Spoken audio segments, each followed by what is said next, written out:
All right, today we're using FlightScope. It's Doppler radar technology. This is what you see on the PGA Tour when they show the ball flying, the distance it travels, the path, the spin, all the numbers. This is basically like an MRI for golf.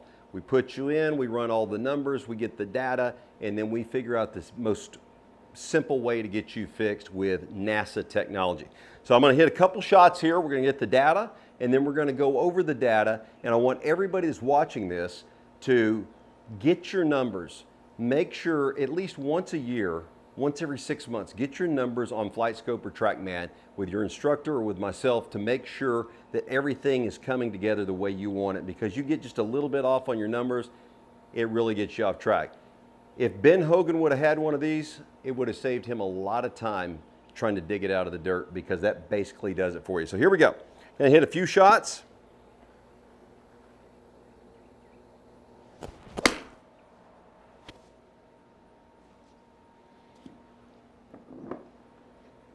Hit another one here.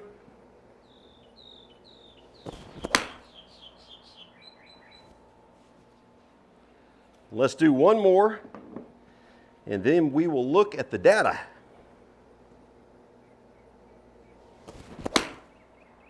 Whoops.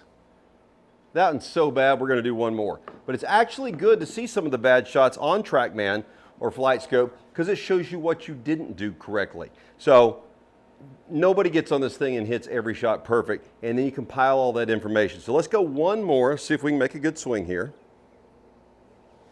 A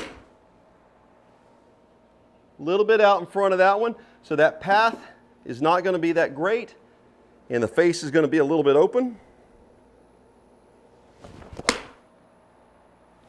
But that was pretty good, just a little baby fade. So we got a lot of different shots in there, and then we figure out what we're doing best and what the numbers show when you hit it your best, and when we hit it our worst, shows you those numbers as well. So let's break down the data. All right, we're going to check through the data here of a few of these swings. Not swinging my best, obviously, but let's take a look here. So this ball carried 145.6 yards with 4.6 yards of roll, total distance of 150. Now let's break this down to, here was my grouping. So we only hit 3 balls. They were a little off track here, but this groups them. So obviously the tighter this circle, the more consistent you are. So a good pattern would be a tight circle, and typically hit at least 10 to 15 balls to get a good idea of what you're really doing in your golf swing. All right, we now have the path and the face to path. And one of the things I teach is the path plus the face to path needs to be 4 or less for your best golf. So on this particular shot, my path was 4.7 to the left. That means I was coming across it just a little bit, but my face was at 0, which is a perfect path. So we're real close to where I want to be. I need to put in a little bit of work and work that out and get my path going a little bit more right. Perfect swings would be 2 zeros in that area. Now, here's the angle of attack. Typically, we want around 6-degree angle of attack. So when people come across it or get a little left for right-handers, you're going to have a steeper angle of attack. So guys that come way over the top have the deep divots, and these numbers can get all the way up to 10, 11, even more so. So I'm just a little steep there. One of the ways I could correct that is shallow out my swing or move the ball position up. That would help both ways. Now, let's go over here to the trajectories. It tells me the trajectory on the height of that. That was 25 yards in the air on this top swing. And then this breaks down all data for that particular swing. I've got my club head speed, the ball speed, the total distance, smash factors, the time in the air, carry distance, etc.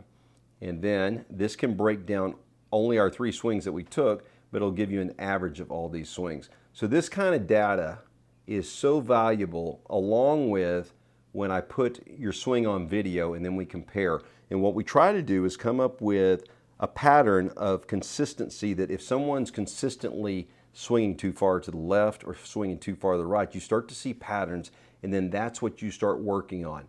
And then when you start working on those things, you can get more consistent in your golf swing, and you will understand the physics and all the data that goes into this incredible technology that they've come up with in FlightScope and TrackMan. So come see me in the teaching facility or get with your teacher at your home club and get some data and get better at swinging golf clubs on plane, perfect impacts, and square face.